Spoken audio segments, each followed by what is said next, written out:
Dober dan, lep popoldan želim vsem. Dobrodošli na drugi ediciji Ljubljana Art Vikenda.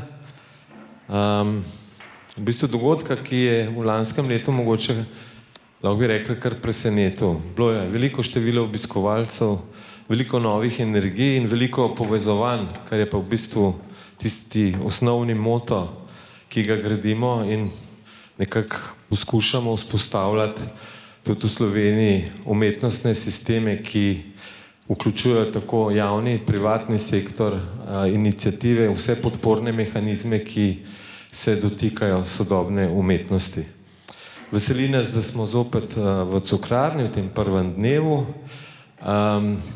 Pjere Ravnikar žal ni, naše osnovne motorne moči je na sejmu, pride jutri, tako da se nam tudi ona pridruži. Jaz bi se najtopleje zahvalil vsem sodelujočim. Maja Kačih bo kasneje tudi predstavila na prvi okrogli mizi in kasneje tudi drugi ob 19. uri. Najtopleje bi se zahvalil seveda Mestni občini Ljubljana, Ministrstvu za kulturo in podjetju Rutar za sponzorstvo, pomoč pri izvedbi tega dogodka, ki bo trajal do nedelje.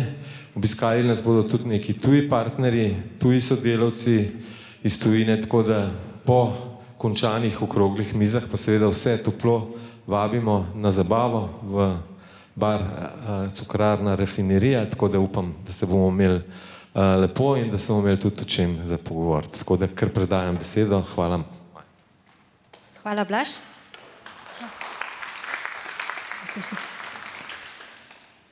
A se v redu sliš? Ja, se. Se pravi, letošnji Ljubljana Art Weekend je namenjen, oziroma osrednja tema se posveča prostorom in nekako se nam je zdelo smiselno, da začnemo s tistim prostorom, kjer se pravzaprav vse pri vizualni umetnosti začne, ali pa vsaj naj bi se začela. Se pravi, atelje, kjer naj bi prva ideja umetnika se prvič manifestirala, materializirala, kakorkoli, kjer je tisti predpogoj, da lahko neka umetniško prizorišče dobro deluje, da lahko umetniki dobro delujejo. Nažalost pa je ravno tisti prostor, ki je dostopen vsaj v nekih optimalnih ali pa vsaj dovolj ustreznih možnostih redkim v resnici v slovenskem prostoru. Jasno, zaradi tega trenutnega stanja na trgu nepremičnin je že bivalni prostor ustrezen ali pa nek dovolj dober, redkim, oziroma ga je težko priti do njega, kaj šele do nekega dodatnega prostora, kjer bi lahko umetniki ustvarjali. Kar zdaj sicer razlagam, mislim, da vam, ki to situacijo zelo dobro poznate in veliko bolj veste kot jaz, se pravi, umetniki zato se rešujejo stvari z nekim mreženjem, z povezovanjem, včasih tudi opuščajo oziroma prilagajajo svojo prakso možnostim, ki jih imajo.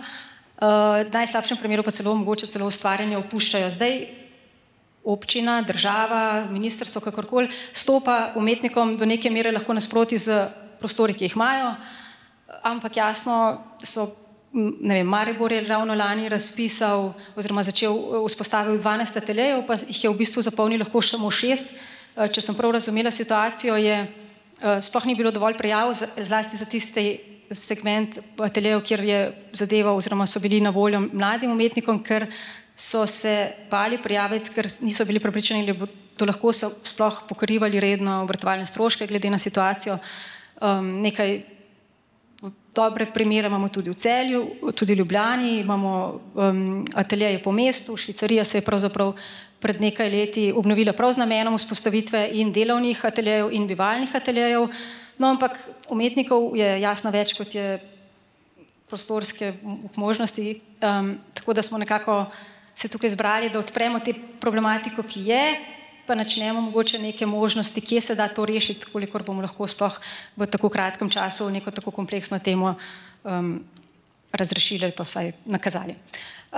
Z menoj so Mateja Demšič, vodja oddelka za kulturo na Mestni občini Ljubljana, pozdravljena, potem Tanja Lažetič, vizualna umetnica, Saša Naborgoj, direktorica Loškega muzeja, Andrej Škufca, vizualni umetnik tudi, in pa dr. Stojan Pelko, programski vodja EPK-GO 2025. Lep pozdrav vsem. Glede na to, da je tema namenjena umetnikom, bi začela z umetniki in sicer Tanja kar s teboj. ti si pred nedavnim dobila atelje v Švicariji, zdaj tam deluješ, mislim, da za 5 let, 2022 si začela. Zanima me, predtem si pa dolgo časa je bila pravzaprav tvoj atelje skoraj, da je miza v kuhinji oziroma nekaj take, kar si mi rekla, doma si se morala znajti. Kako je zdaj ta prostor, ki si ga dobila, vplival na tvojo prakso? Kako se ti je spremenilo? Kako je ta izkušnja, ki je bil primerjala? Ja. Ok, to se sliši. Atelje je tista lastna soba, o kateri govori Virginia Woolf. In ona v tej knjigi govori, se same teme loti z 2 strani. In sicer ena stvar je z pozicije žensk in govori o tem, da umetnice skozi zgodovino, da jih pravzaprav ni bilo, zato ker niso imele lastne sobe, v kateri bi lahko delale. Na drugi strani se pa loti te teme tako, da govori o finančni neodvisnosti. Tako da se mi zdi, da če govorimo o ateljeju, moramo govoriti o teh 2 stvarih. O prostoru in o financah. Prav pred kratkim sem slišala eno zgodbo, namreč, tako gre, Gabriel Stupica, znani slovenski slikar, je bil profesor na akademiji in je tudi imel, tako kot večina slikarjev v tistem času, atelje na Svečevi. Doma, kjer je živel z Marlenko Stupico, ki je bila ilustratorka, je imel še eno sobo, v kateri je lahko delal. Marlenka Stupica je delala v spalnici na eni mizi, ker je bila samo ilustratorka. In zdaj se lahko vprašamo, kakšne stvari bi delala Marlenka, če bi lahko delala v tisti eni sobi. Zdaj, kako sem jaz delala, ker jaz sem dobila atelje pri 55. lanskega novembra in kako sem jaz v tem času delala, tako da sem delala zelo veliko knjig. Knjige so prostor, v katerem lahko ustvarjaš. In te knjige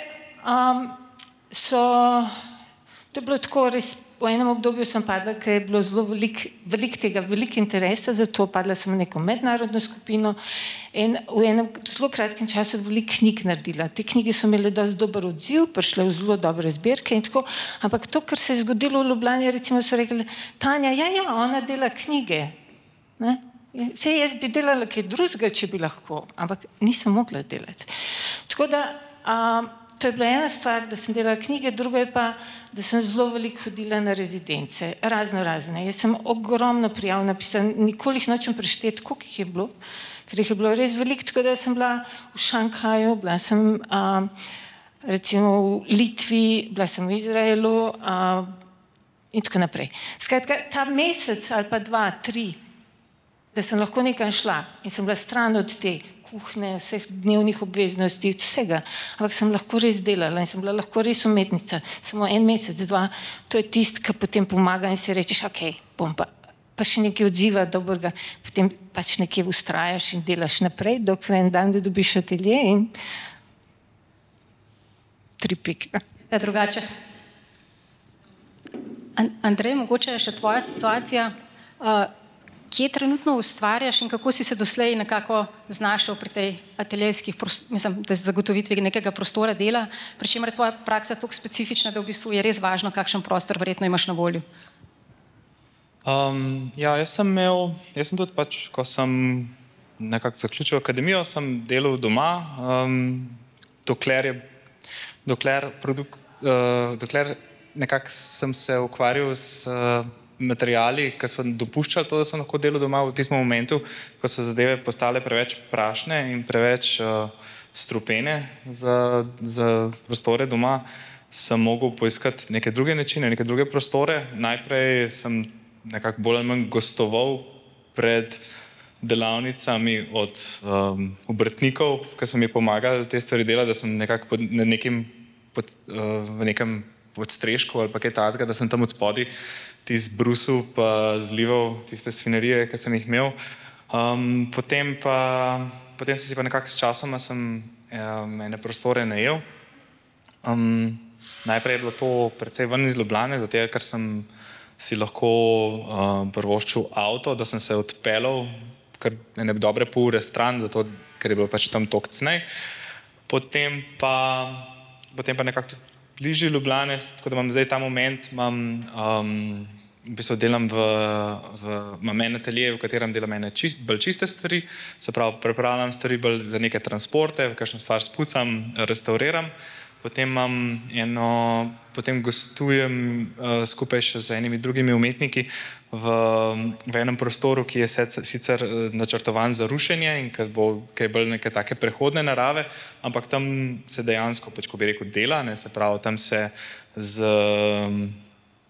temi produkcijskimi procesi, ki pač vsebujejo pač tudi precej toksične materiale, pa veliko brušenja spet, pa nekako postopki, pri katerih rabaš kar precej dobro zračenje in ki so nekako ločeni od bivanjskih prostorov, pa tudi od prostorov drugih ljudi, ki rabijo kaj tazga čistega, se pravi, tam, ko imam atelje, so zraven neka skladišča in če bi kaj tazga počel, bi letel skozi vrata.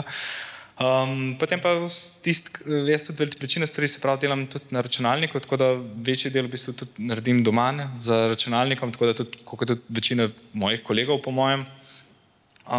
Tiste stvari, ki ne veste, pač jaz delam nekako objekte, ki so dostikrat tudi malo večji.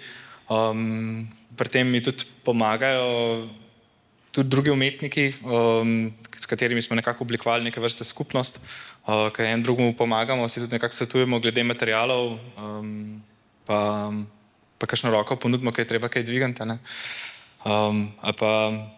Ja, potem imam pa še en CNC mašino, to je pa v bistvu stroj, ki omogoča prenos iz računalniškega zapisa, s tem, da pač izreže ven iz materijala, tisto, kar nekako začrtam. Tisto imam pa v Kranju pri enemu drugemu kolegu, tako da nekako je vse razsut povsod. Si kdaj probaval priti do prostora, ki ga recimo na voljo ponuja občina oziroma pač ta infrastruktura, in kakšne so bili tvoje izkušnje z razpisi? V smislu, mladi pogosto pravijo, oziroma večkrat sem slišala, da se pogosto sploh ne prijavijo na razpise, ker mislijo, da ne bojo izpolnjevali pogojev, ki so zastavljeni, da ne bojo dosegli števila točk, da bi prišli sploh blizu v izbor, da bi lahko konkurirali. Ponekod so zastavljene kot, vsaj za točkovanje, nagrade, kaj vem, tukaj Jakopičeva nagrada Prešernovega sklada, nekaj, kar v bistvu pravzaprav ima v našem prostoru razmeroma malo umetnikov. Kako ti gledaš na to? Se pravi, občina ima, kakor vem, ima tele ateljeje znotraj Švicarije, sta dva ateljeja, ki sta specifično namenjena mladim umetnikom in se menjata na 2 leti. Tukaj se pač marsikdo od mojih kolegov prijavljal, nekateri so dobili, nekateri ne. Tisti prostori so, mislim, Švicarija sama po sebi so ateljeji, ampak v nekem takem zelo specifičnem smislu, se pravi, dopuščajo prakso, ki je zelo čista, ki ne vsebuje nekih kompleksnejših materialov, ali pa kompleksnejših produkcijskih postopkov. To je, mislim, zdaj, če bi jaz gledal, kako bi bilo idealno za mene ali pa za koga, ki se ukvarja s takimi načini produkcije, so skoraj idealno praktično stavbe v 3. gradbeni fazi z enim štekarjem nekje pa vodo v ogalu. Mislim, zelo različne imamo tudi med sabo prakse. Eni umetniki pa seveda zelo veliko delajo v nekih zelo, zelo čistih prostorih. Fotografiji ni šans, da so kakšen prah, ki ljudje, ki delajo na računalnikih, tudi vprašanje, kakšne delovne pogoje oni rabijo. Tukaj se med sabo res zelo, zelo, zelo razlikujemo. Zdaj pa, kar se tiče tega splošnega razpisa za ateljeje od Mestne občine Ljubljana, je, kakor je bil do zdaj zastavljen, se jaz pač na njega nisem prijavljal, zato ker nisem imel pogojev za to, da bi se prebil tam, če jaz mislim, tisto 2/3. Zdaj bi se verjetno že lahko.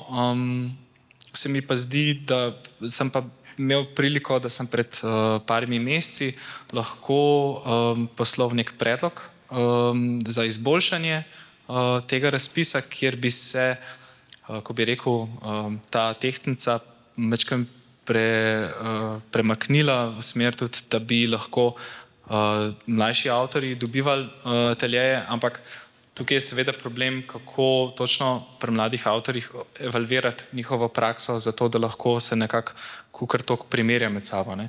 Zdaj, to je tudi pač bilo takrat izraženo se strani občine in jaz sem poskušal dati predlog, kjer, kakor imajo tudi oni en razpis, ki se imenuje Mladike. Mladike je razpis, ki je namenjen, tako rečeno, prvim projektom, ki ga ima Mestna občina Ljubljana, Ministrstvo za kulturo, česa podobnega nima.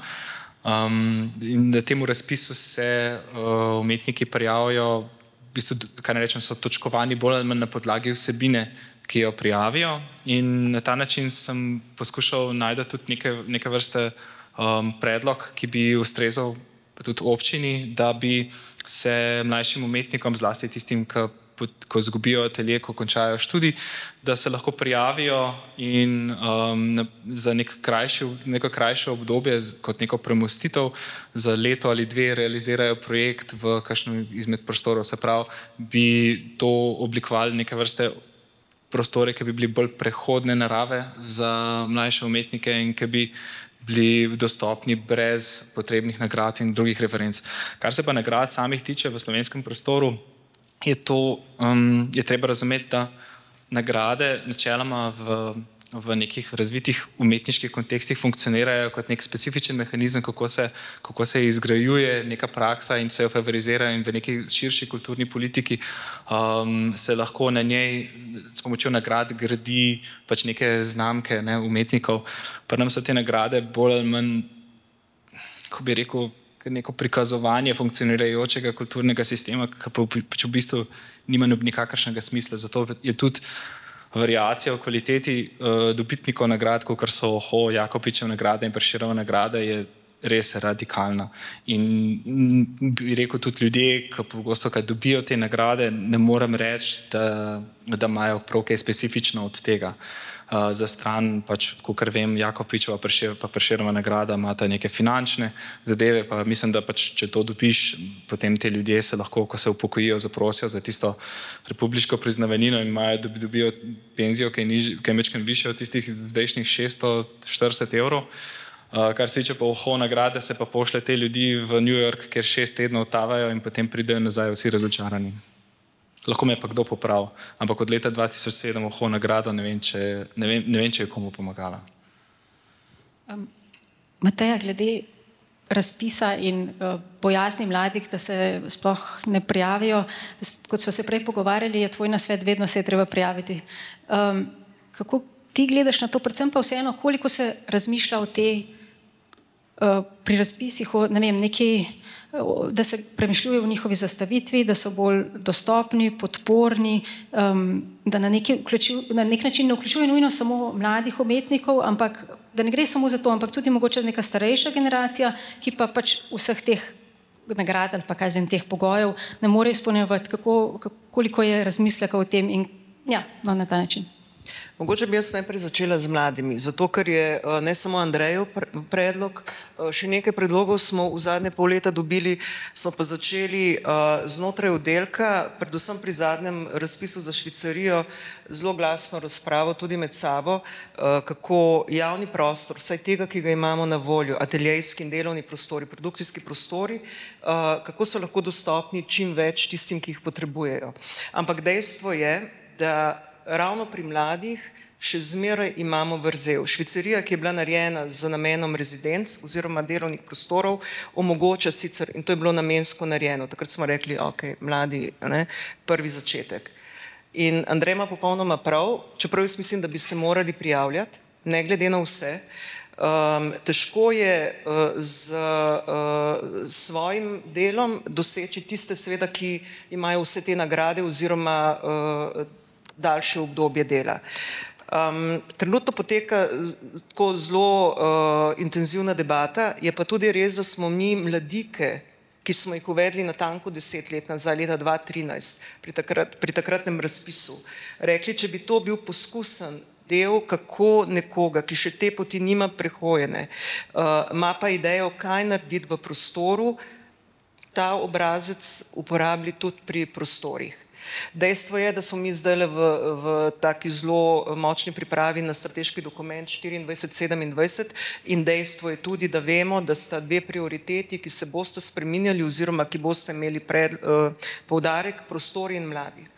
Ampak, Maja, ti si spraševala še za umetnike in umetnice, ki grejo čez, se pravi, v drugih življenjskih obdobjih.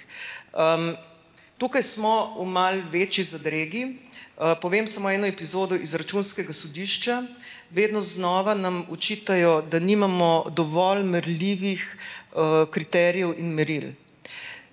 Če hočete to narediti merljivo, morate nekaj vzeti zelo konkretnega, zato da lahko na to odgovarjate.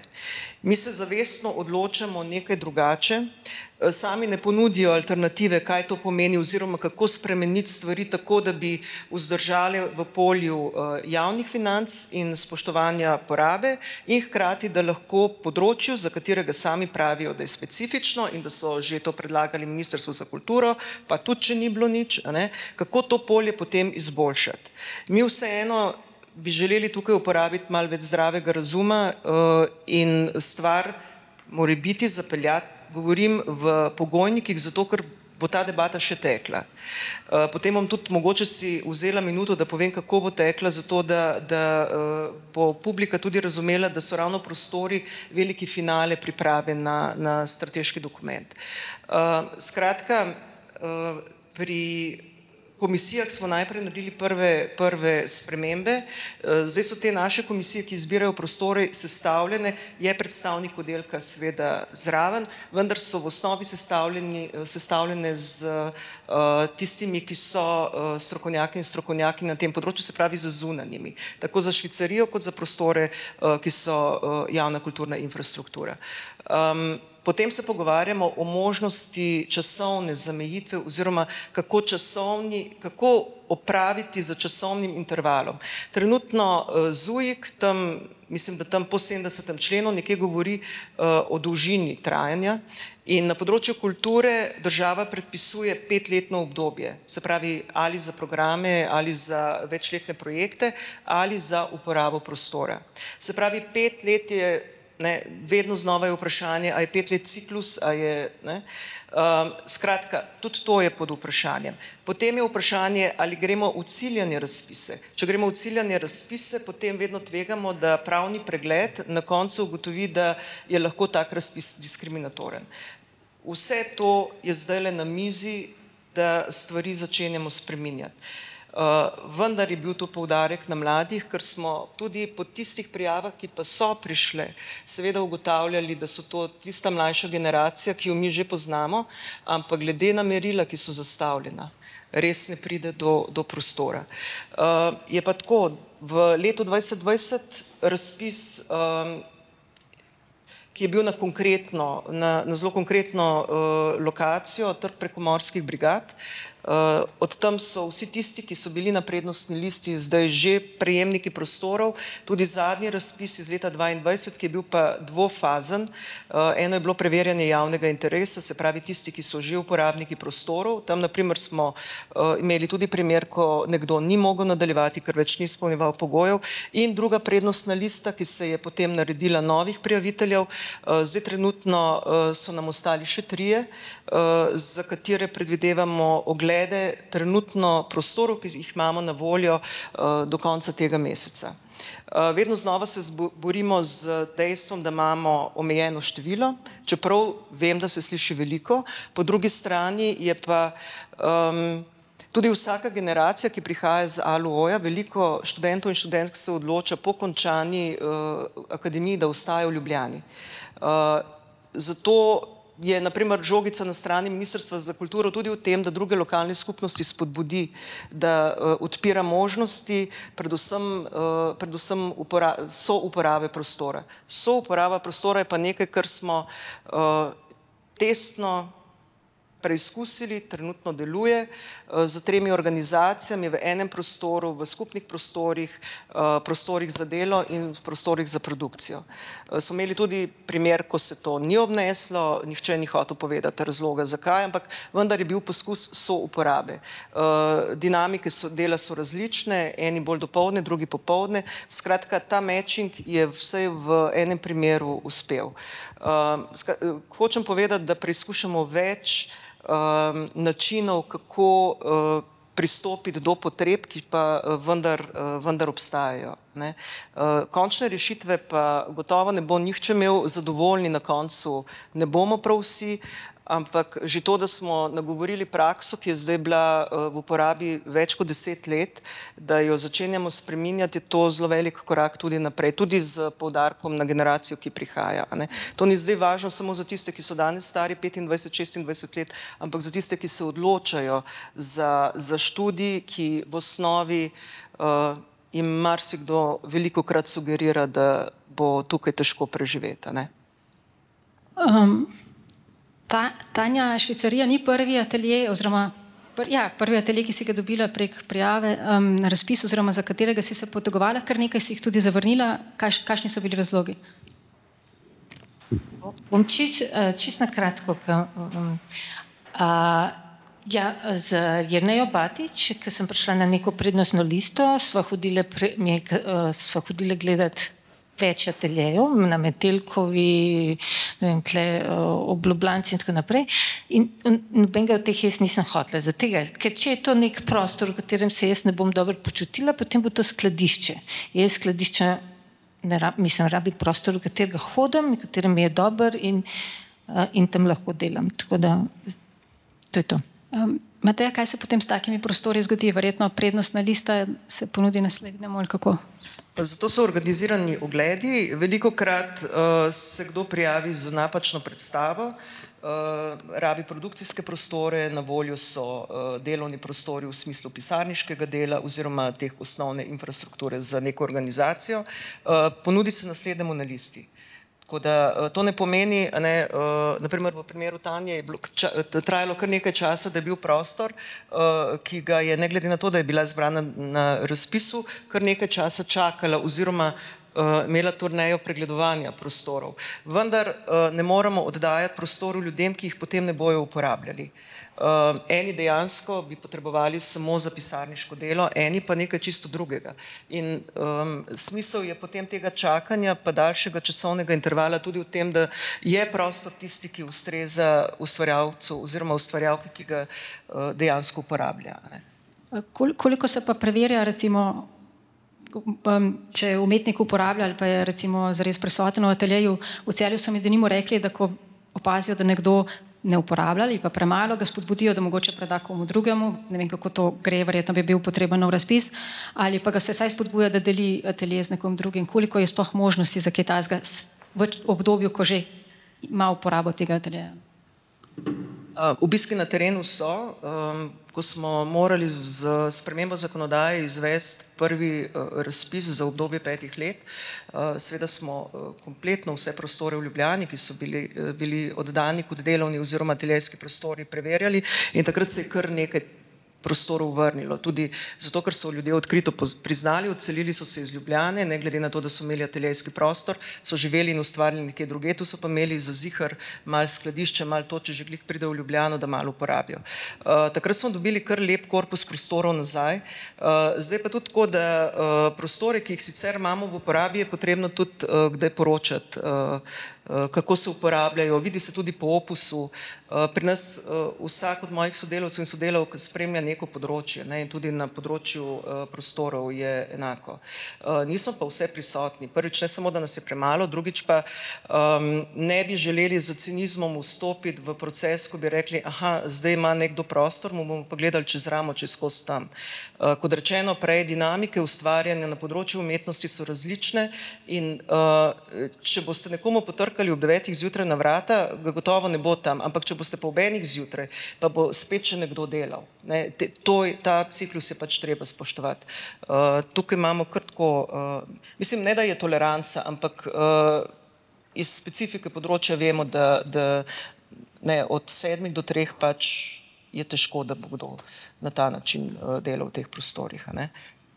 Še glede, samo še zadnje vprašanje glede tega, glede prednostne liste, kakšni so pravzaprav seznami teh, ki ostanejo brez prostorov oziroma ki so po razpisih, koliko je zanima za razpise, če povem drugače, verjetno je Ljubljana specifika, to, kar si omenila, veliko ljudi ostane tukaj, mislim, potreb je ogromno.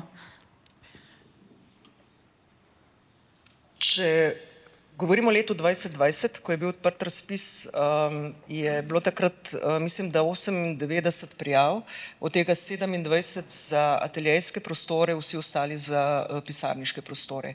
Je pa tudi nekaj res. In to je nekaj, kar seveda moramo premisliti in zastaviti drugače, da ni bilo, razpis ni zapisal, da tisti, ki že imajo prostore, da niso kvalificirani za ta razpis. Tako da smo imeli krepko število tistih, ki že prostore imajo in so jih poskušali še združevati in imeti več. Tako da tudi tukaj je pod drobnogledom, kako bomo zastavili v naslednjem koraku tudi to. Mi smo imeli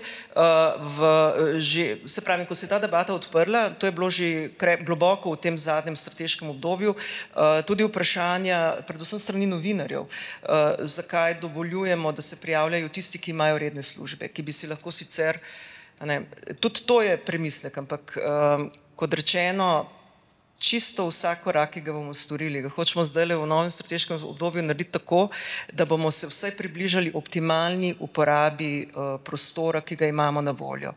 Ne delamo si iluzij, da bo zdaj ta številka prostora kar rasla, je pa tudi res, da se v recimo pol leta do 8 mesecih zmeraj najde kak prostor, ki se vrne oziroma je neuporabljen. Tako da vedno je neka fluktuacija tega prostora.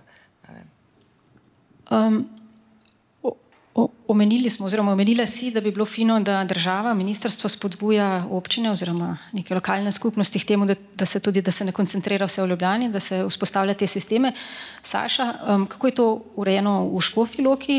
Občina omogoča neke ateljeje za tam delujoče umetnike, je to zadosti za potrebe kraja, predvsem pa tudi potrebe muzeja v primeru, da potrebujete kaj, imate gostujočega umetnika, pa bi potrebovali neko rezidenco? Za potrebe seveda nikoli ni dovolj. Zdaj si me spomnila, jaz bi mogoče vse, se opravičujem, dodala in sem malo replicirala na kolega prej, vem, da je malo razpršeno, se bom spomnila. Skratka, jaz sicer lahko govorim zdaj o tem, kako je stanje v občini Škofja Loka, ker zadnjih 7 let vodim muzej. V resnici pa sem tukaj predvsem zato, ker sem se zadnjih 30 let ukvarjala ravno z vprašanjem najprej alternativne, da smo bili najprej alternativci, potem pa neinstitucionalne, pa ko smo rabili malo denarja za te projekte, to je sicer definicija od zadnjikarja, mislim, da nisem čez ziharna, ta definicija, kdaj iz alternative rateš neodvisen, ko rabiš denar. In potem pač je malo drugačno. In okrog Metelkove, skratka, leta 1999 je bila objavljena raziskava, ki mislim, da je celo mestna občina Ljubljana naročila, pripravila ste jo Bratko Bibič, pa ne vem kako Privša, ki jo žal tle zelo pogrešam, ki je raziskala tudi potrebe neodvisne kulture v Ljubljani, in tam sem tudi jaz že hodila okrog in delala intervjuje. Mogoče še en skok nazaj, bila sem del tistih tam mladih, ko smo osvojili Metelkovo, ne da bi dobro razumeli, ko smo to delali, kaj so naši kolegi naredili prej in potem zaradi tega tam tudi ostali čez tiste zime in zraven vsaj jaz se začel zanimati še malo bolj, ne samo v praksi, za prostore, kjer bi lahko delovali takrat mlajši, ali pa tudi mogoče malo drugačni, mainstream, ampak to sem imel bolj v 70-ih, to smo že zmagali v 80-ih in dejansko začela potem tudi v teoriji raziskovati in pisati pač o problematiki sicer v glavnem pač neodvisne kulture, ampak se v glavnem umetniki pa to sodijo zraven. Tako da to kot tem. Ampak v Škofji Loki pa moram reči, zdaj moram pa mogoče postaviti tudi nek kontekst. In takrat, pozabila, Bratko Bibič je takrat napisal v tej raziskavi, da so potrebe tistih, ko so bili vključeni v društvo, v mrežo za Metelkovo, še preden sploh je bila kasarna osvojena. Ta društvo se namreč decembra 1990 ustanovili na Filozofski fakulteti, tako zelo optimistično, bilo je zelo veliko kompetentnih ljudi, ki so imeli že izkušnje iz pridobivanja in izgubljanja prostorov, no, za neodvisno kulturo, skratka od FV-ja, Škuca, Kersnikove in ne vem česa, ne. In praktično, no, še preden, no, se je začela ta skvotanje Metelkove, torej neke druge faze, se je izkazalo, da bi potrebovali približno 10.000 kvadratnih metrov samo za potrebe likovnikov, ne, ker takrat so zelo dobro naredili analize, ne, da bi videli. Ta severni del Metelkove, ne, da nam je jasno, o čem govorimo, ne, ki je bil že takrat mišljen, ne, za to neodvisno kulturo, pa južni za to našo konstitucionalno, približno 5.000 kvadratnih metrov, no, skratka. To, tako da seveda nikoli ni dovolj. Bi pa rekla, da Škofja Loka iz nekih zgodovinskih razlogov dobro skrbi za sodobno sceno, da je ravno zato tudi mesto muzej, ki dejansko živi. Ne, jaz v bistvu zagovarjam tudi to, oziroma mislim, da to dejansko je, da Škofjeloško, ki ga zaresno mi muzej cel pokriva, torej od Žirov do Železnikov so meje našega muzeja, in dejansko je bilo to vedno regija, kjer se je ogromno potovalo in jaz sem prepričana, da pač kulture po defaultu se morajo med sabo oplajati in srečevati, no, vse glizanč, mislim, neki islandski avtor je bil zdaj kle in je tako lepo povedal, da ravno v Islandiji si pokazali, da ti se moraš odpreti drugih kulturam in od njih pač graditi in jim seveda tudi dati kaj, ne pa se zapreti in to se ravno v Islandiji pokazali, nek kolega od Bjorke pa tudi govorila na to temo. No, tako da, zaradi tega mislim, da je bila scena sploh na področju umetnosti, ki se pač meni vedno zdi tista, ki je ponavadi najbolj sodobna in išče nove poglede na ustaljene stvari, pa če malo spet po defaultu, no, od mojstra Wolfganga, kolegice umetnostne zgodovinarke, skratka od Crngrobu, preko Šubicev, celotna fotografska scena, ko smo pač premalo naredili, da bi povedali Novemu mestu, da ne, tukaj so bili vsi od 5. impresionista preko Schellhausa do zdaj konc koncev tudi hudih fotografov. Tako da v resnici je bila tam sodobna umetnost torej vedno doma. Obenem pa nekaj ta tudi društveni angažman, tako da vsi Ločani po popoldanskem času so po nekih društvih in vsi raziskujejo in ves čas, to primer vid. Skratka, in predvsem pa je tudi občina v končni fazi, vsaj tudi jaz sem se tam lotila seveda raziskati zgodovino tudi muzeja, ves čas dobro skrbela za kulturo in umetnost. Mislim, dobro, ne, govorimo v kontekstu vzhodne Evrope in budžetov, ki so pač ne, Metelsko Skrižal še vedno, pa tudi če vodiš javno inštitucijo. Mogoče tukaj upam, da ni to tako. Tako da skratka, neka zgodovinska konc koncev, recimo Loški muzej je bil ustanovljen pred več kot 80 leti in je bil eden prvih v Sloveniji za mesto, ki premore danes malo več kot 20.000 ljudi, ne, to je ta kontekst, ne, pač vse smo majhni, ampak vse ene razlika Ljubljana pa Loka, ne. Ker niti ni mesto, ne, to sem me naučila, da če mestna občina dobiš ful več denarja, kakor če nisi, ne, to je zdaj še dan naslednja zagata. To sem se tega tam naučila. In je recimo, ko so pred 80 leti prišli, tik pred drugo svetovno vojno, pred drugo svetovno vojno, profesori loški so začeli dobivati, ker seveda so bili pač samo moški profesori v tistih časih, polet v Lok, pa so malo šli kulturo pogledati, pa kaj dobrega pojesti. In pa so se spomnili, ne, da bi pa še muzej bi bilo dobro, ki ima res veliko dobre dediščine, tam narediti in občina je bila za. Leta 34, leta 39, ko so se vsi oboroževali, se je muzej odprl. Pomembno je tudi, no, da ni bil muzej iz neke bogate zbirke, ki bi lahko bila, ampak so dejansko nagovorili od spodaj navzdol narejen. Skratka, vedno je to razumevanje bilo. Enako velja tudi za umetnike. Ne? Zdaj pač 40 let nazaj ali še malo več je bilo ustanovljeno Združenje umetnikov Škofja Loka, eno od prvih interdisciplinarnih od začetka, kar se mi zdi zelo pomemben, mogoče tudi zaradi tega. In tudi te so ves čas imeli neko kontinuirano podporo občine. V tem trenutku, no, ko pač imamo vsi malo podoben urejen, ne, gre vprašanje, koliko ateljejev in na kak način oddajamo in ne vem, no, ravno kar 4 so, 20.000 ljudi, ne, in ravno kar so jih prenovili. Tako da mislim, če gledam malo Celje, ne, tudi precej dobro poznam in je res izjemen primer dobre prakse, ne samo rezidenčnih programov, ker to je pač stvar malo širša, ne. No, recimo primerjalno tam imajo 11 ateljejev, s tem, da je pač enkrat večje mesto, pa mestna občina še enkrat veliko več sredstev, kakor pač mi nismo. Kar je pa meni zanimivo, no, oziroma tudi dobro v Škofji Loki pa je, da so se malo zaradi stiske oziroma pač to, kar je na voljo za prostore in klep se mogoče malo navezala Tanja nate, Zdaj, ko sem gledala in iskala tekste, ki sem jih pisala na temo prostora, pa alternativne kulture, pa prostora, pa delovanja, pa tako, poleg tega je bilo težko brati one prve tekste, pred 4 stoletja, sem bila stara 25 let in preveč poskočna. V glavnem posod sem citirala oziroma uporabila Virginijo Woolf iz moje lastne sobe, glih takrat po moje, zdaj nova, glih nov prevod, takrat je bil pa prvi prevod, ne, skratka, kultura, malo parafrazirala, se mi je zelo ful zabavno, kultura mora imeti prostor in denar. Ne, tako da ja. No, in zdaj se je na novo prevedel, tako da smo tako malo dali prah dol in smo spet aktualni.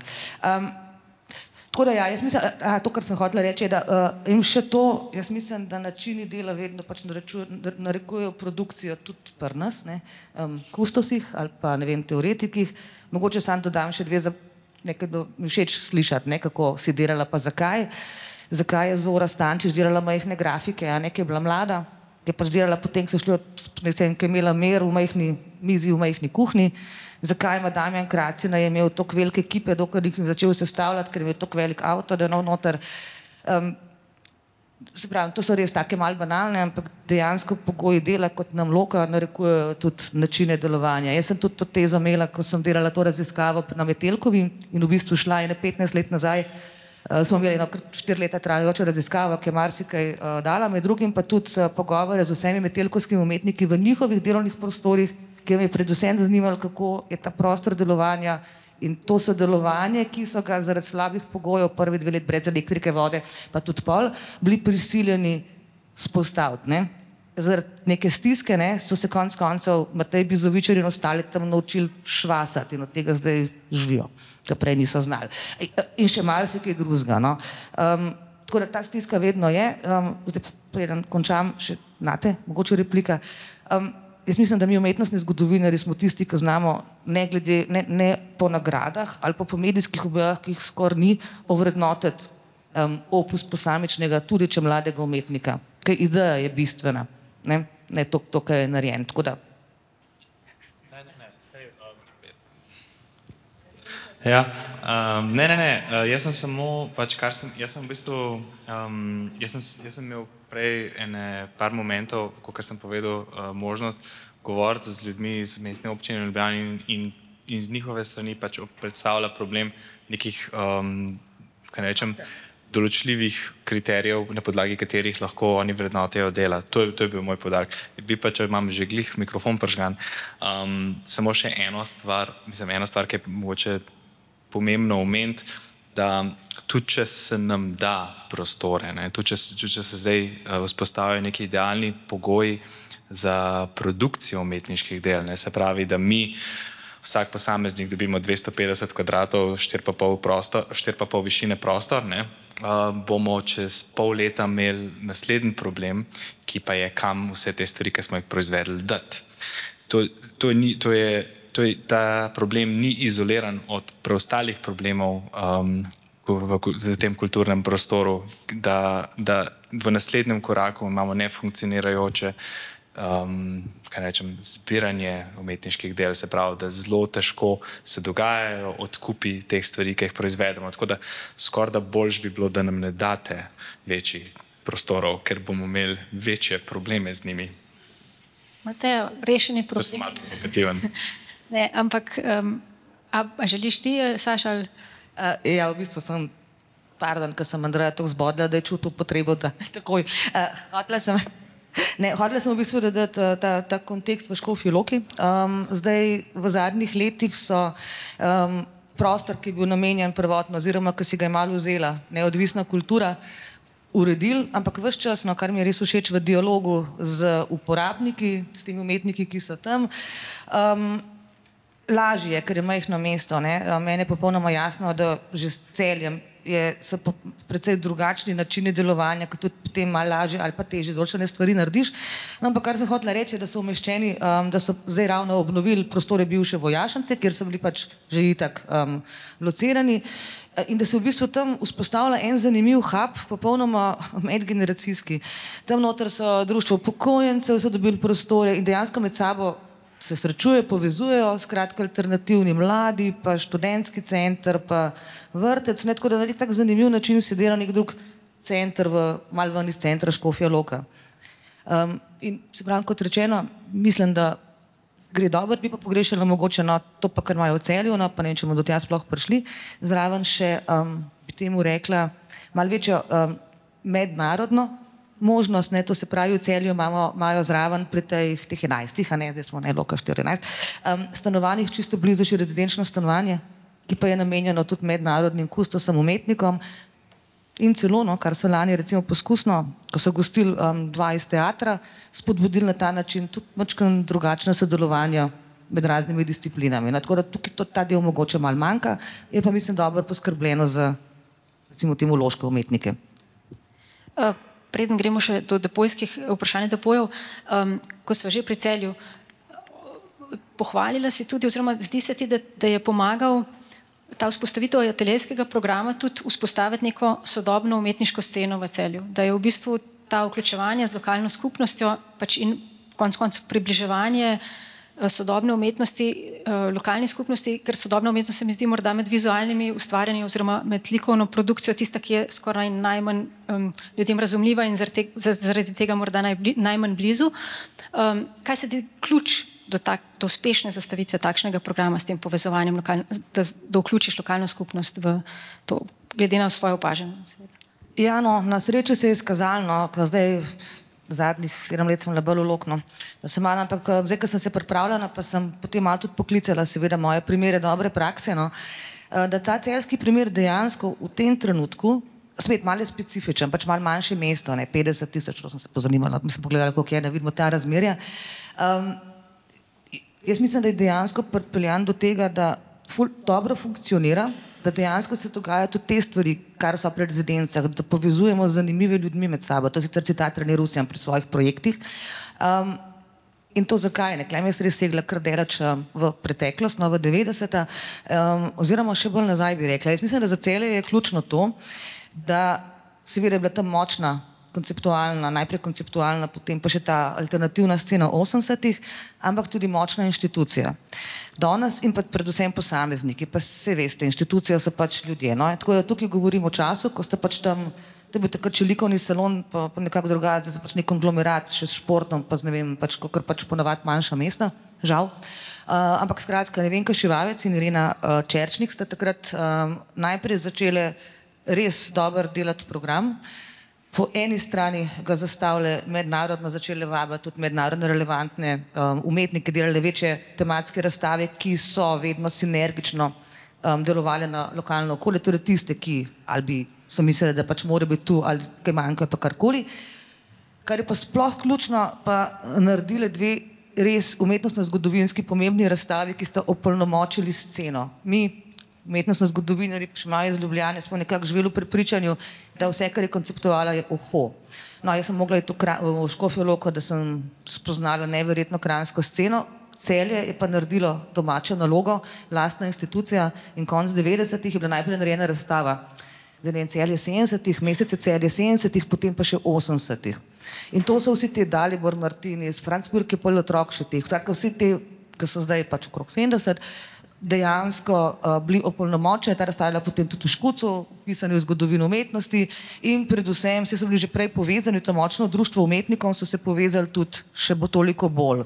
Tako da vse to je zelo močno vplivalo tudi na recepcijo Celja, ker konec koncev župan zadnjih 20 let definitivno ni bil naklonjen takim stvarem, ampak je podpiral. Tako da ta rezidenčna četrt je potem bila na en način logična paralelna dejavnost, ki se je pred 20 leti približno odprla.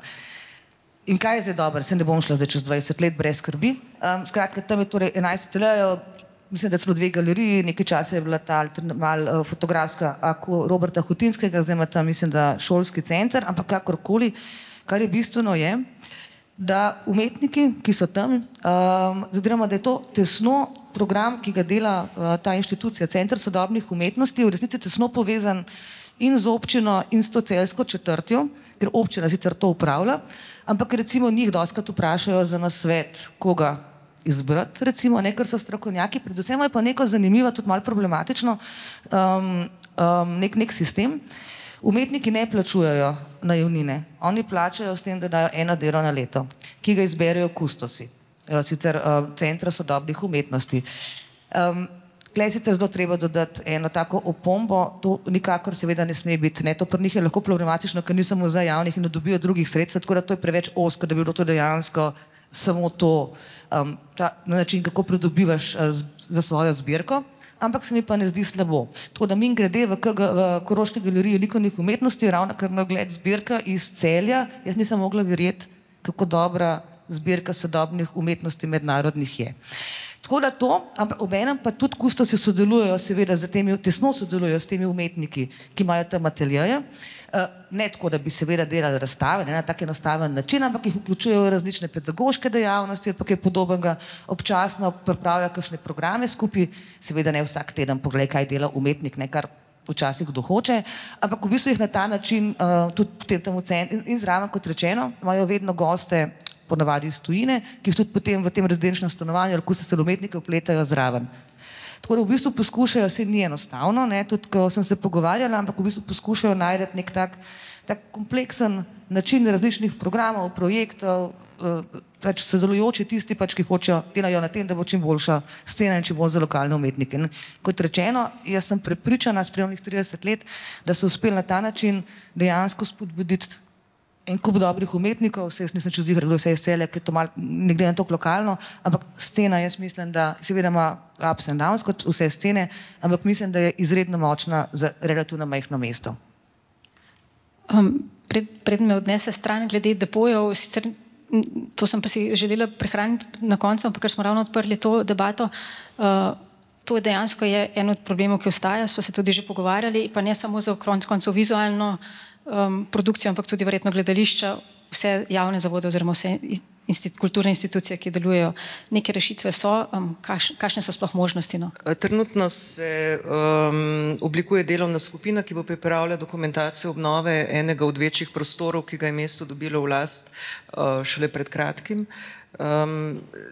Dejstvo je, da depojsko-skladiščni prostori so težava tako vseh javnih zavodov, brez izjeme vseh naših, pa še bolj, seveda pride pa do tega pri neodvisni produkciji, tako na področju vizualne umetnosti, uprizoritvenih umetnosti. Mogoče, da bi, Saša, vendar, ne, govorimo o vizualni umetnosti danes, več ali manj, ampak vsaka lokalna skupnost ima seveda tudi druge, ki potrebujejo delovne prostore, govorimo o glasbenikih, se pravi o vadbenih prostorih, tudi več tipov prostorov potrebujemo. Ne. Zdaj, mi smo zdaj pri 3 tipih prostorov, a ne?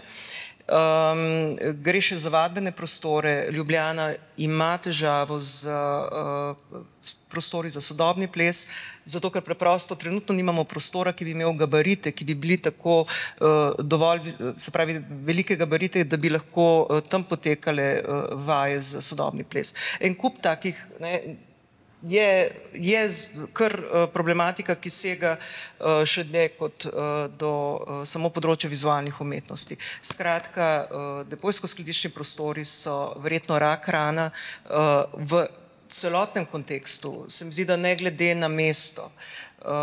Vedno mislimo, da je dovolj, da je delovni prostor, pozabljamo na produkcijo, ki nastaja.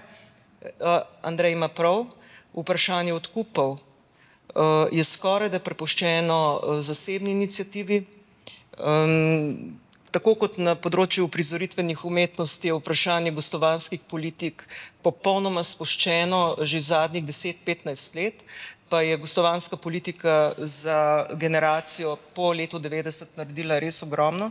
Skratka, to so pa potem tisti manjki, ki potem vplivajo, tako kot je potem Tanja na koncu rekla, delam to, za kar imam prostor, ne tega, kar načeloma bi nekdo želel. Skratka, ja, depojski prostori, ne vem, Blaž, ti lahko poveš, koliko ima samo mestni muzej v tehnološkem parku, ki gre v neverjetne kvadrature, potem je tu še vsa arheologija, ki jo hranimo. Kaj šele potem, ko pridemo do produkcije, pa do kostumov različnih gledaliških predstav, pa ne govorim samo o javnih gledališčih, govorim o Gleju, o mini teatru, skratka o vseh teh, ki so na neodvisni sceni. Ne. Tako da to je problem, ki se ga ne da nagovoriti samo z področja vizualnih umetnosti, ampak v sklopu celotnega. Pred časom sva s Tiborjem iz SMG-ja debatirala o projektu, kjer smo potem se drugače odločili, ampak vendar smo ostali znotraj te zgodbe. Hanover pripravlja en eksperiment, kako vzpostaviti depojsko-skladiščni prostor, ki ga bo upravljal kolektiv in bo imel v bistvu spet krožno gospodarstvo, je zdaj strašno vse posod upeto, kako bi to, kar je deponirano oziroma skladiščeno, bilo lahko ponovno uporabljeno oziroma na uporabo še vsem ostalim, ki bi znotraj tega kolektiva to potrebovali. Trenutno se tudi malo ukvarjamo s tem, kako prostore, ki če jih pridobimo še dodatne za skladiščenje, kako jih potem upravljati. Ni smiselno, da to počne mestna administracija, dobro je, da jih upravlja tisti, ki jih uporablja. Mogoče v nekem segmentu podobno, kot je sicer programsko upravljanje, kot je Vodnikova domačija, Španski borci in podobno. Ampak, kot rečeno, ko govorimo o skladiščnih prostorih, o depojskih prostorih, je to problem v celotnem spektru. In ko govorimo o odkupu, to je pa sploh skoraj da še zmeraj tabula rasa.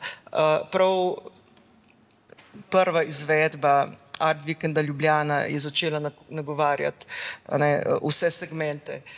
Jaz ne verjamem, da lahko sam, mislim, ne verjamem. Toliko naivna več nisem, da bi verjela, da lahko v Ljubljani vse rešimo, ampak da rabimo tukaj strukturirane politike, ki so zapisane v nacionalni program za kulturo. Kot je spet, bom rekla, že nekoč bilo, da ne odkrivamo tople vode.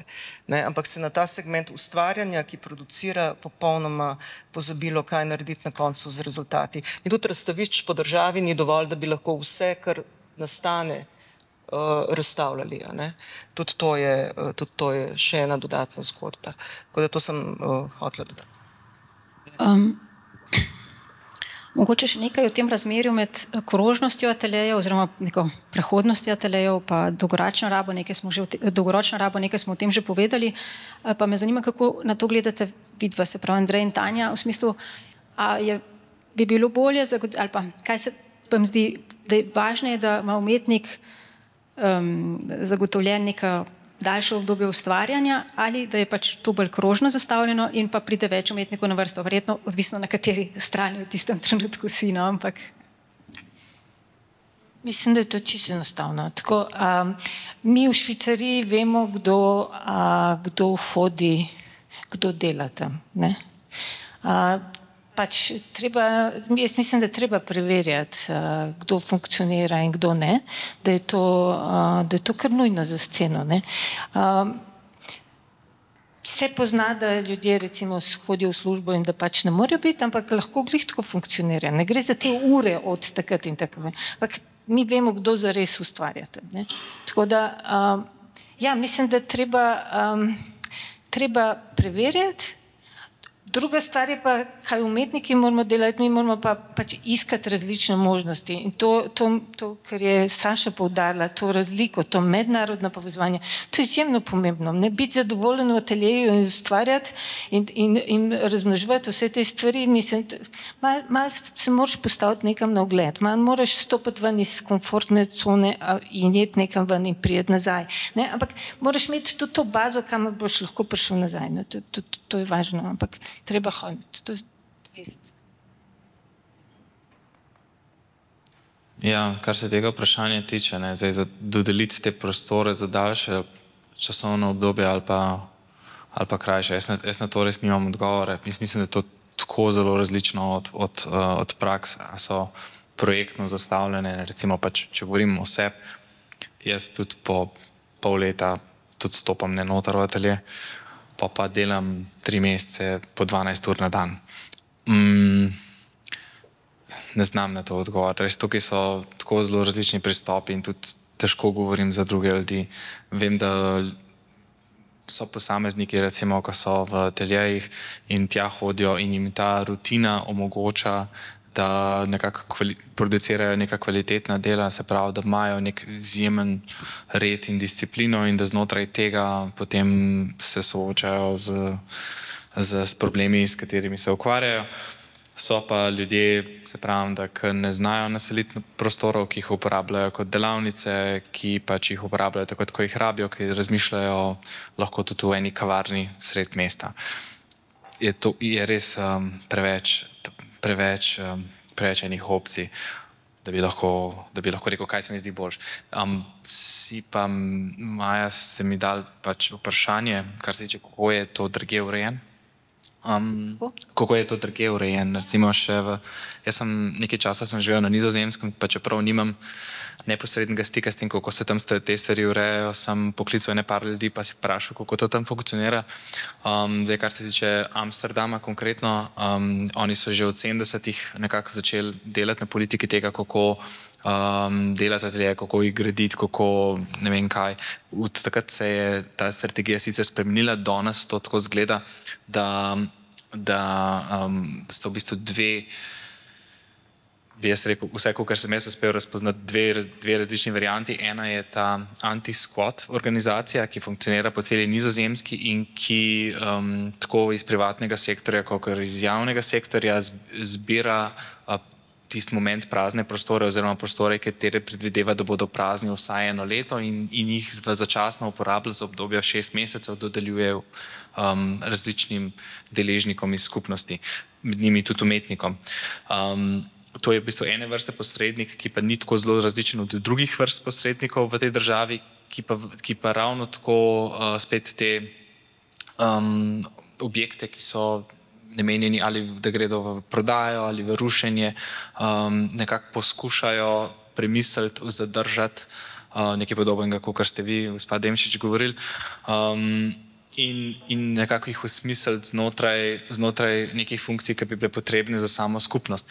Recimo tukaj, če povem en primer, recimo na Nizozemskem se je neko nekdanjo šolo, ki je ustvaril avtor, ki je bil del Destila, se je namesto, da bi se jo prodali zasebnemu investitorju, so se umetniki in drugi pripadniki skupnosti organizirali in ker ta specifičen arhitekt ni imel nobene zasebne fundacije in nobene inštitucije, ki bi hranila njegov opus, so se nekako spomnili, da bi v enem nadstropju organizirali pač kot neke vrste razstavo, stalno postavitev del od tega specifičnega arhitekta in potem v zgornjem nadstropju so bili razstavni prostori, nad njimi ateljejski prostori, potem je bil vrtec za lokalno skupnost, se je organiziral se je tudi prostor za ženske, ki so muslimanke, zato da so se lahko tam zbirale.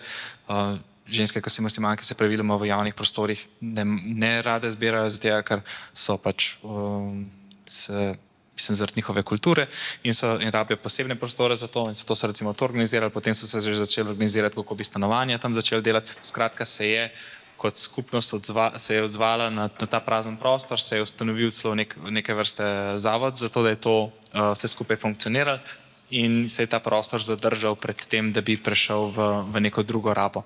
Nek podoben primer, kot ga je omenila gospod Demšič, je seveda tudi pač trg prekomorskih brigad, kjer se je nekdanji kino in pač tista vertikalna stavba preoblikovalo v neke vrste urbani center. Tam edina stvar, ki mogoče mislim, kar je nekako, bi rekel, neke vrste problem tiste lokacije je, da bi se recimo ta trg prekomorskih brigad, ki sicer je Kino Šiška se je zelo močno naslonil na njega in nekako ga je uživil, medtem ko ta vertikalna stavba, tam se nekako ta zadeva konča. Da zgornji prostori, ki so, kakor vem, da kar polni, ker je zelo veliko posameznikov, ki dela v tistih prostorih, so načeloma na nek način zaprti do preostalega dela kulturnega dogajanja na tisti lokaciji. To zapoved. Eden od projektov, ki bo pa izrazito krožno zastavljen, kar se tiče studijev oziroma nekih delovnih prostorov, je pa Center Rok, ki konec koncev je v centru usmerjen veliko pričakovanj, tudi kritik, jeseni se odpira. Zdaj je bil zaključen, čeprav razumem, prvi krog za prvih 10 delovnih studijev, ampak mislim, da je to namenjeno bolj te uporabne umetnosti oziroma oblikovanju, se pravi, išče se nek fizični izdelek, ki bo okoljsko ali pa družbeno koristen. ali bo sploh, mislim, v tem pogledu, se pravi, nekih delovnih prostorov, vizualna umetnost pride tukaj na vrsto v nekih naslednjih razpisih, je v bistvu čist v drugo smer zastavljen cel koncept Roga. Tukaj so prvič na voljo ateljeji za področja, ki jih nikoli nismo razpisovali. Imeli smo prijave, zmerom znova zavrnjene, pomeni grafični oblikovalci, arhitekti, skratka cel ta spekter. Končni izdelek je nekaj, kar bo uporabljeno. To pomeni, da gre skozi vse faze eksperimenta, zato so ti prostori tudi namenjeni skupaj s produkcijskimi sredstvi in materialom. To ne izključuje umetnikov in umetnic, da ne sodelujejo pri tem procesu, kolikor vem, se to že dogaja. Tako da to je pa zdaj tisti del 20 teh delovnih prostorov, ki grejo v polje tistih, ki so nam poleg skupine mladih tudi učitelji, da so vedno znova izločeni iz naših razpisnih pogojev in meril. Tako da je pa res, da je tukaj časovna uporaba omejena do 3 let.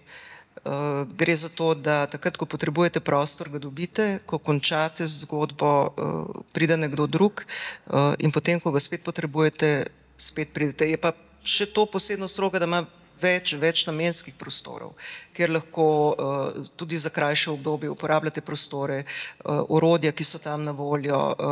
To ne izključuje, seveda, Andrej, vas, malo me je zgrabilo pri tisti 3. gradbeni fazi, zato ker tak prostor ni varen, tako da mora biti ena faza še malo delanega prostora, ampak orodja, ki jih nekdo potrebuje pri takem procesu, so pa na voljo potem tam. Je pa izrazito krožno naravnan, to imate prav, tudi v izogib temu večne debate, to, kar je Tanja omenila. To je vedno malo sol na rano, po tistem, ko se do konca vržemo na glavo, da ja, imamo fond prostorov večji, je potem strahotno razočaranje, če nekdo tega prostora ne uporablja na način, da res prispeva k njenemu ali njegovemu delu.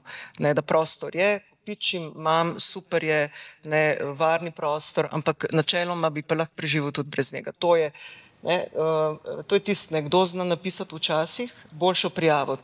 Včasih je to bolj primer na razpisih za programe in projekte, ampak tudi tu ni čist imunnost padla na ta način. Tako da, če tukaj govorimo o 5-letkah, z možnostjo ponovne kandidature, pri Centru Rog govorimo o krajših časovnih obdobjih in o večji fluktuaciji. In Center Rog je izrazito odprt v skupnost. Ne toliko samo v umetnike, samo v oblikovalce, ampak spodnji del brez dvoma samo v skupnost.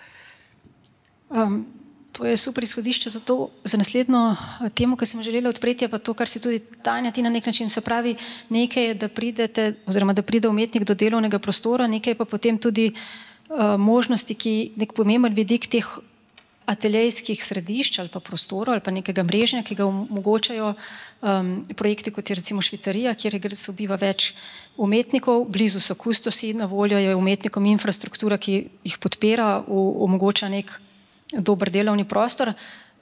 Tukaj bi mogoče spet tebe, Saša, ti si leta 2012 morda, mogoče sem se zmotila za leto, ampak bila kuratorka Trienala sodobne umetnosti v Izmirju, kjer si projekt zastavila mogoče nekoliko drugače, ne se pravi kot neko zgolj postavitev ali več postavitev, ampak kot celoletni projekt, kjer so bile pomemben del rezidence.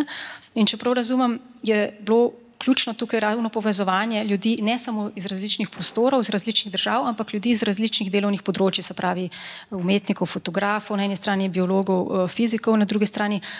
Kakšna je bila ta izkušnja in mogoče kakšen nauk ali pa lekcija, ki jo bi se jo dalo ali pa vsaj razmišljalo lahko na apliciranju na slovenski prostor, zdaj ne vem, kater točno, ampak ali konec koncev pač v širšem pogledu pomeni besede te.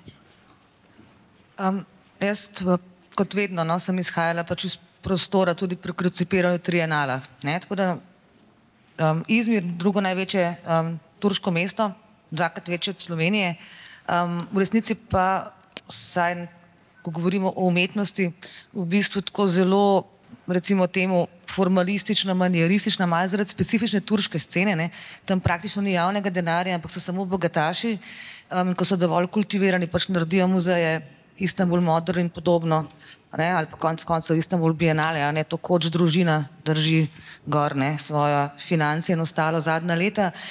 No, v Izmirju pa sem ugotovila, da seveda nima smisla, ne, ker tam sem mogla razlagati, da je lahko slika veliko bolj sodobna kot video, ne, da je torej mediji tisti, ki narekujejo sodobnost.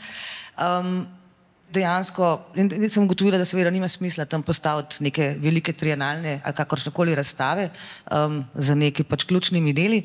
Tako da sem v bistvu razvila vse skupaj kot proces, izrabila situacijo, da seveda sem delala za eno od najbogatejših izmirskih gospa, ki pač to, kot rečeno, ona ima pač vse ta centre in podobno.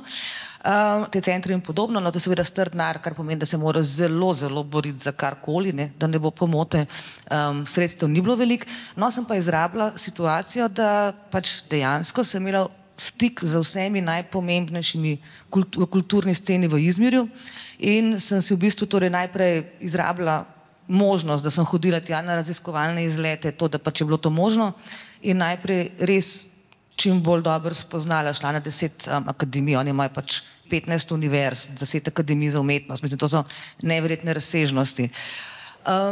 No in predvsem, se pravim, že prej delala z njimi, no tako da v končni fazi sem res osnovala 4 delovne skupine, ki so temeljile ravno na rezidencah umetnikov iz druge, ne iz Izmirja, ki sem jih pa seveda v Izmirju povezala, torej z lokalnimi protagonisti, za katere sem mislila, da bi lahko dobro še enkrat sodelovali. In tukaj sem se lahko šla mačken več, še enkrat, specifika, dobro, so bile druge slabe strani, torej čez poletje nihče ne odgovori na mail ali pa ne take malenkosti, ne če delaš v drugem kontekstu, no ampak to, da dejansko sem imela dostop do vseh in da na nek način tale izmirska scena, no, je izrazito feministična, tam je ogromen žensk, no, ki so vpletene vse in izrazito kulturna. Še to govorim tudi zato, no, ko včasih so res včasih malo banalni neki konteksti, ki ti dovolijo, da nekaj narediš, no, ampak evo, Dorotina Šebenič je začela tam raziskovati svoje pač meduze, iz katerega je zdaj naredila nekaj, ki jaz že malo težko razumem, ker sem formirana v 90-ih, moram priznati. No, ampak dejansko sem je tam lahko dala v stik z vodilno oceanografinjo Turčije, mislim, kar po moje bi kle, ali pa kje druge težko sploh do njih prišla, ki pa je bila, ne, to pa spet ta mala naključje, ki nikoli ni naključje, odprta, ne, ker vse znanstveniki pa umetniki, to ni nič novega, no, ampak večinoma je pač mačkan težko jih pripraviš do tega, da dejansko sodelujejo odprto in brez, da bi mogoče si mislili o drugih načinih, da niso v redu. Tam pa dejansko ta je bila ob enem še hči največjega pesnika izmirskega, kar je pomagalo. Ne. Tako da dejansko so te rezidence, ko so bile mobilne, to se pravi Robertina je prihajala na par mesecev, torej mogla organizirati delo okrog tega, pa danes, to ste pred korono, no, ampak takrat mi smo že prej, ne, seveda delali zelo veliko. Ni bil Zoom, je bilo nekaj drugega, sem pozabila, ko ga je Zoom povozil, ampak dejansko smo že prej. In tudi recimo Olup, ne, za slow fashion, sem jih povezala potem tam z slow fashion teoretičarkami in praktičarkami v Izmirju. In nasplošno uporablja tudi rezidenčno hišo, ki je bila tam, ker se mi je zdelo dobro ravno za to. In kar se mi zdi pa v bistvu še najbolj dobro zaradi tega pa je, no, da so vsa ta sodelovanja, ki sem jih vzpostavila, se je rezultirala na koncu v vizualiziran arhiv, ali kako sem rekla, tistemu delu, ki ni bil pač trienalna razstava, ampak kjer smo dejansko pokazali delo, proces vseh 5 delovnih skupin, ker ena so bila pa tudi študenti, ki so delali z mestom pa tako. In kar je dobro pa je, da dejansko ti rabiš pri rezidencah, no, teh, da rabiš čas, tudi ne samo za sestanke, ampak rabiš čas, da delaš skupaj, ne, ker takrat se potem tisto zgodi. Ne. Vse sestanki so super, pa vse, da prideš se zmenaš, ampak ti rabiš tisto mestni prostor, ki se ti pa zgodi, če si nekje ne samo usmerjena. Vsaj za to, kar jaz mislim, ne, želimo, da, mislim, kar naj bi umetniki v telejih delali, skratka, razvijali naprej svoje ideje, razmišljali, delali ali karkoli. No. Tako da zaradi tega se mi zdela res izredno koristna izkušnja. Obenem sem pa upela vse moči, ne, nisem skoraj prepuščala na ključju, seglih to ne. Mislim, da je ta Douglas Adams rekel, da najboljše je, ko napiše tako, da vsi rečejo, koliko sem na izi napisal. On je pa ogromno dela dal v to. No, tudi tukaj. Jaz mislim, da vse te stvari je v resnici, to sem rekla, Celje je dober primer. Tukaj v zadnji je en cel razmislek, struktura, neopazno pač vodenje, povezovanje, ogromno enega tega čisto osebnega, no, to, kar najbrž Dušan dela v Švicariji, da se te stvari zgodijo. In obenem seveda neka nastavljena struktura. Tako da mogoče bi klej sam še to dala, jaz sem bila tudi srečna rezidentka pred otroci na več, to spali 15 let ali 20 let nazaj, na več teh preizkusila sem tudi jaz v praksi, različna ta rezidenčna stanovanja. Daleč najboljša je bila izkušnja v Oki v Oslu, kjer je bila ena nadstropna hiša, kamor so dali noter, to so pa, čakaj, s tem mislim, da prerekla, te interdisciplinarne, te različne, da ne samo vizualne, no, teh to je bilo zanimivo. Jaz pa Barbara Borčič so bile kukar iz teh sodobne umetnosti, potem je bila zraven ena filozofinja, ki je raziskovala in pisala knjigo, en gledališki režiser, mislim, da še ena, no skratka, imeli smo skupno kuhno in prostor, kjer smo lahko delali stvari. Tako da hočeš, nočeš, ne, smo se nekako pač povezali in dejansko pol en drug že malo usmerjali, kritizirali, delali skupaj. No, tako da, mislim, da je dobro pač pogledati stvari v širšem, ne zgodi se samo seveda, da imaš atelje, ampak zdaj spet odvisno, ne, zdaj govorim sicer o teh ateljejih, ko povabiš ljudi iz tujine ali pa ti tja, to seveda ni isto kot ateljeji, ki pač, o kateri smo prej govorili, ampak se pravim, danes smo malo mešano, a ne? Imamo vsega pomarja. Gospod Pelko, nekaj časa smo vas zdaj ignorirali, ampak je počač. Tako da se opravičujem, no, ampak smo pri rezidencah. No. EPK je vsakakor priložnost za vzpostavitev nekih novih rezidenc. Gotovo o tem tudi razmišljate, kaj lahko pričakujemo v Gorici, Novi Gorici, ali bodo namenjeni projekti samo tujim gostujočim umetnikom ali tudi v Sloveniji delujočim umetnikom. Hvala za besedo. Jaz iz tega dvojca ateljejev in rezidenc bi nekoliko več govoril o rezidencah, zato ker mi to lajša nadaljevati tam, kjer je Mateja končala, da dejansko ne gre samo za likovno umetnost. Nam so rezidence podporno orodje za vsako disciplin, s katero imamo v programu opravka. Jih samo par navedem, da se bo lažje predstavljati. V Stari Gorici imamo scenaristične rezidence, ki podpirajo naš filmski program. V Šempasu skupaj z Brido delamo tisto, kar v bistvu potem podpira njihov intermedijski ROR festival. Pravzaprav v Stari Gorici imamo z Artisti Sočati rezidence, ki rezultirajo v plesno-gledališkem festivalu Vis-a-vis. V Idriji imamo rezidenco, kjer je vprašanje tretmaja dediščine, s parimi močnimi industrijskimi partnerji v regiji.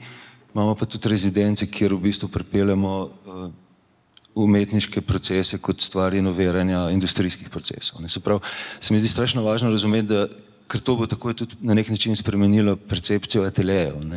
Za vsako od teh disciplin je v bistvu produkcijski proces drugačen in zahteva drug tip prostorov, to, kar si ti prej rekla. Se pravi, zastavlja se po eni strani vprašanje vadbenih prostorov plesalcev modernega plesa ali pa obstoja filmske pisarne, da bi lahko tisti scenarij imel potem neko realizacijo. Paradoks ali pa lepota Evropske prestolnice je, da se v zelo kratkem času zgostijo vsi ti problemi. Nam se na nek način zastavlja vprašanje tako, kako ustvariti pogoje za produkcijo, kot za deponiranje, ampak v enem zelo kratkem časovnem obdobju. To je recimo odgovor na širino rabe rezidenc. Se mi pa zdi ena temeljna razlika, če smem tako reči, ko se recimo eno mesto razmišlja o svojih ateljejih, jih seveda zgradi in potem naredi, bi rekel, procese razpisov, da lahko pride do selekcije. Pri nas, ki gre za časovno limitirano zadevo, je v bistvu obratno. Mi imamo selekcionirane artiste in moramo razmišljati, kater prostor je dovolj atraktiven, da jih sploh pritegne za to, da bi bili v rezidenci ali da bi tam ustvarjali. Vam dam dva čist banalna primera. Znalazd sem prišel za umazanimi čevlji, ker sem prišel iz Lokov nad Novo Gorico, ker ta hip poteka forma viva skulpture v lesu in kamnu. In seveda tam, če vprašate Ukrajinca, ki je tam, dva Urugvajca, Belgica, Grkinjo, so v bistvu prišli zaradi jih sploh ne matra, da delajo na starem mini golf igrišču na Lokvah in si pač dajo tendo, če pada dež, zato ker jim je pač kombinacija narave, site specific, bi rekel, lokacije in vsega tega, tista, ki jih je motivirala, da so prišli. Druga, danes prav zanalašč, današnje zgodbe vam prodajam, da boste videli, koliko se nam dogaja. Danes mi pa to priložnost, da me je grofica Lantieri peljala skozi svojo palačo v Stari Gorici. In je rekla, veste, kako sem dobila pistoleta leta 2004? Tako da sem šla na Bienale in rekla, a pridete delati na zadnjo mejo imperija, ki bo vsak čas padla. In je bil čez 1 mesec prej in Achille Bonito Oliva je potem inauguriral njegovo zrcalno, bi rekel, odsev na stropu banketne dvorane, ki je v bistvu problematiziral vprašanje meja. Zato smo prišli do nje, ker se mi ukvarjamo z borderless. Skratka, govorim o tem, da na nek način naša situacija programskega oddelka EPK je drugačna. Bom prišel pa tudi do legacyja za občino in za ustvarjalce, ampak ta hip je situacija drugačna, zato ker imamo na nek način selekcionirane teme, imamo frameworke programa, moramo ga pa šele v bistvu polniti z artisti. In v tem primeru je ta, bi rekel, atraktivnost lokacije, vključno z rezidenčnostjo ali pa ateljejem, doskrat tista, ki skupaj z neko institucionalno oporo, pa z nekimi kuratorskimi, bi rekel, intervencijami, sploh prepriča nekoga z svetovnega trga, da pride. Ne? Hkrati se pa zelo dobro zavedamo, in tle so nam pa ključni sogovorniki, v bistvu nevladniki, celo bolj kot javni zavodi lokalni, da pa je EPK priložnost, da se nekateri procesi malo bolj strukturirajo. In tukaj se pa zastavi to vprašanje, ki je bilo prej že omenjeno, in to je vprašanje dostopnosti prostora za ustvarjanje. Ker ne pozabite, obe Gorici ste v bistvu davno zaspali. Stara Gorica je zaspala potem, ko so nehali Jugoslovani kupovati v trgovinah, in Nova Gorica je v bistvu zaspala, ker so Italijani nehali trošiti v kazinovih. Posledice te dvojne zaspanosti je, da je absoluten overdose prostorov. Prostorov je preveč. Prostorov praznih, neuporabnih, nefunkcionalnih, zapuščenih, devastiranih je preveč. In zdaj vam se kot programcu zgodi, da bi nekaj delali recimo za zapuščino psihiatra Franka Bazalija in vas peljajo v parko Bazalije, kjer so hektari skoraj prostora. In bi se ukvarjali z, ne vem, z industrijsko dediščino apna in vas peljajo v prazno halo. Ne. Tukaj se mi zdi, da pa smo lahko, ravno zaradi te zgoščenosti v času, v bistvu mi matchmakeri. Ne.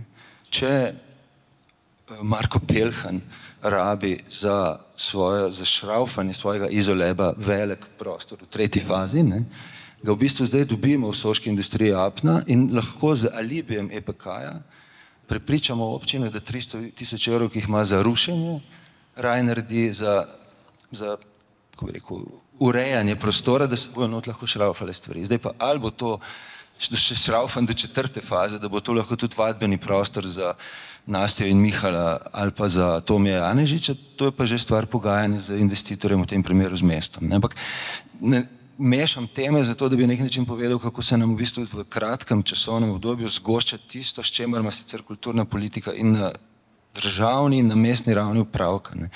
In zato nas ves čas vprašuje, kaj bo legacy, ne? Kaj bo zapuščina tega, to nas sprašujejo tako financerji, kot še bolj pa zainteresirana javnost nevladnih in vladnih ustvarjalcev. Tukaj se jaz upam trditi, da bojo seveda predvsem zaradi navezave z izobraževalnimi inštitucijami, s šolami, tam, z gimnazijo, z umetniško akademijo Novogoriške univerze, bodo pa produkcijski prostori ostali. Če se bo umetniška akademija preselila iz Rožne doline na postajo, bodo tam ostali ateljeji in rezidence. Kulturni dom Nova Gorica v šolskem centru v središču izrablja ali pa bo izrabil energetsko sanacijo ene stavbe, da bo v bistvu iz tega naredil ateljeje. Tako da tukaj se mi zdi, da je fokus na kulturo in na kulturo kot na transformacijski moment tudi lokalne politike, se ga zdaj maksimalno izkorišča. In tudi jaz se zavedam, da se naš brand EPK doskrat izkorišča za to, da se poforsira nekatere relacije, ki se do zdaj niso. Ampak v tem z veseljem sodelujemo, ker pušča rezultate za sabo. Tako da to je nek hipni odgovor na to. Pred nas so torej rezidence orodje programiranja, medtem ko mislimo, da bojo pa produkcijski prostori pa bolj stvar zapuščine. Mi jih realno za ustvarjanje programa leta 2025 ne rabimo toliko. Mislimo pa, da bi zaradi tega, da bo res neka trajna sled ostala, ravno to lahko ostalo. Se pravi, ko rečem produkcijske procese, res ne mislim samo na likonomije. Mislim tudi na to, da bojo produkcijski pogoji, ene filmske pisarne, narejeni po zgledu, kot v Furlanijski krajini že je film commission. Ali pa da bodo razstavni prostori primerljivi, ne vem, z novilo manjin. Kakšen se vam pa zdi, da je posluh neke lokalne skupnosti za to dolgoročnost, pa občine, pa pač vseh akterjev, ki pri tem sodelujejo, in pa ali je ob sodelovanju 2 mest čez mejo to težje ali lažje, ali verjetno so neke ovire, ki jih tukaj postavljajo? Tukaj je v bistvu narekovajih konkurenčnost, čeprav ne gre za sodelovanje, 2 mest samo koristno, zato ker se na nek način en drugmu dviga ta lestvica. Mi se moramo zavedati, mi na drugi strani nimamo opravka samo z občino Gorica, ampak zelo intenzivno tudi z deželo Furlanijevljska krajina. In iz prejšnjih presedanov je to v bistvu sogovornica Republike Slovenije. Mi praktično se Ljubljana z Rimom o tem ne pogovarja oziroma na simbolni ravni, medtem ko se Ljubljana z Vidmom oziroma Trstom z Furlanijevljskim krajem pa veliko pogovarja.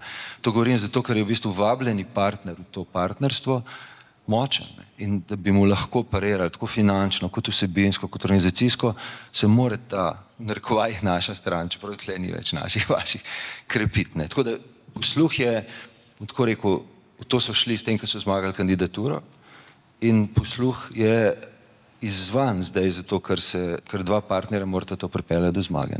Posluh se veste, se v teh razmerah se vedno prevaja v finance pa v čas. Finančno posluh je, časa pa zmanjkuje. Pa ste mogoče ob, pripravah na program, proučevanju nekih primerov evropskih prestolnic kulture v preteklosti naleteli na kakšen primer, kjer se vam je izrazito dela dobra praksa, ki se jo splača vsaj poskusiti ponoviti, vprašanje po tem, kako je neka skupnost tudi v tem uspešna, ampak ne vem.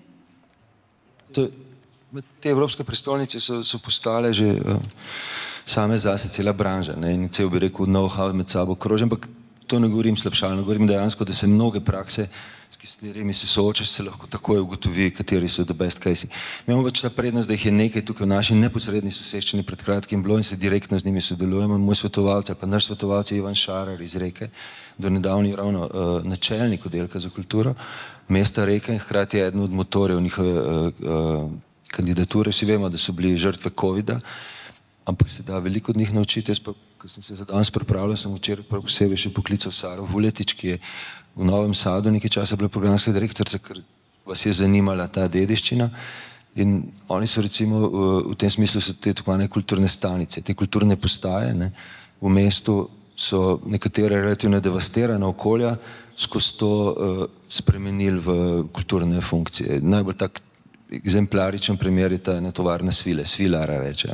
In me je zanimalo tudi čisto vprašanje upravljanja s temi prostori potem in tam je dejansko mestni zavod, ki je na vrste legat, kot oni rečejo, EPK-ja, upravlja tudi s temi prostori. Gre za multifunkcionalne kulturne prostore, ki so delno produkcijski, delno performativni.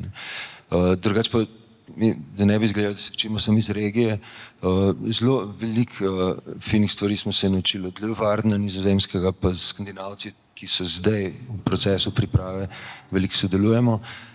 Nič novega ne povem, Cukrarničem povem, da se išče več neke multifunkcionalne prostore. Mi imamo nasproti železniške postaje, oziroma nasproti skladišča, ki bo naše glavno razstavišče, imamo prostor, ki mu delovno rečemo super osmica, ki bo v bistvu kombinacija osmice, kakor jih poznajo v teh krajih, pa audiovizualne zgodbe, ki jo super osmica pretegne. In zato, da bi recimo, ste me vprašali po konkretnih zgledih, da bi ne naredili kakšne napake, se v zvezi s prihodnim formatom te hiše pogovarjamo z Ešom iz Luksemburga, ki je to že bil, z Leeuwardenom, ki je to že bil in kjer je eden od legacy institutions, kot pravijo, ravno obstojen tak trienale multidisciplinarnih umetnosti in pogovarjamo se celo s Kemnicem, ki bo isto leto kot mi. Tako da to je, ampak mislim, da to za kulturno sceno slovensko, ljubljansko, evropsko ni nič novo. V bistvu smo skozi v stikih in si v bistvu izmenjujemo prakse. Hvala. Zdaj zavedam se, da smo veliko tem zgor nakazali, pa bi lahko šli še globlje v njih, ampak čas je nažalost nas preganja, pa da damo možnost se publiki, če mogoče hoče kaj vprašati, mogoče kaj pokomentirati. Bom prinesla mikrofon. Mogoče kakšno vprašanje, komentar, kritika? Ne? Ja. Sam da še dodam, da rezidence, tudi mednarodne, seveda v Ljubljani obstajajo, velika večina naših javnih zavodov ima prostore, kjer ima, se pravi, možnost namestitve za mednarodne sodelavce. Švicarija nam ponuja literarno rezidenco znotraj UNESCO-ve mesta literature, ki jo uporabimo še kdaj za kakega gostujočega predavatelja, predavateljico, skratka za širši spektr, ne samo omejen znotraj določenega polja umetnosti. Tako da teh prostorov je nekaj, njih pa glede na to, kako je pač Ljubljana zaželjena za dobiti rezidenco, jih pa spet ni dovolj, pa smo spet na začetku, kjer smo začeli, a ne? Ker sem si naredil še seznam top 3 destinacij, ki bi jih tukaj propagiral, ker nekoliko spremenijo morda percepcijo rezidenče. Najbolj klasična, najbolj atraktivna je ena mala vas v Beničiji, ki se reče Topolovo, kjer je v bistvu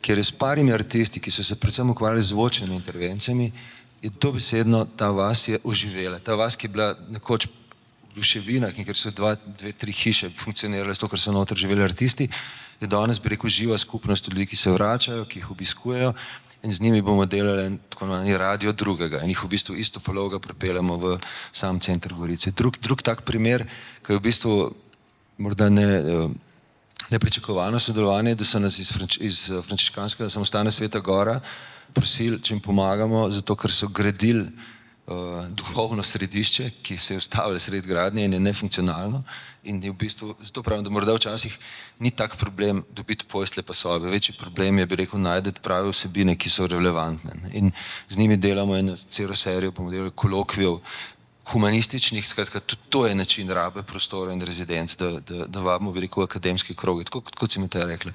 Tretja stvar, ki delamo pa z društvom goriških humanistov oziroma z Mihatom Kosovelom, je pa think tank vlak, kjer je pa v bistvu to princip mobilnosti dobesedno vzamemo in rezidenco postavimo v bistvu na vagone in krožimo z njimi in razpravljamo o temah, ki so spet relevantne za druge evropske prestolnice. Hvala lepa. Ne vem, če bi kdo še rad kaj, da smo prehitro končali kakšno temo, če ne pa bi se zahvalila vsem za sodelovanje, vam za poslušanje. Vem, da smo bili dolgi, ampak tema je že tako, smo jo šele odprli v resnici, tako da hvala.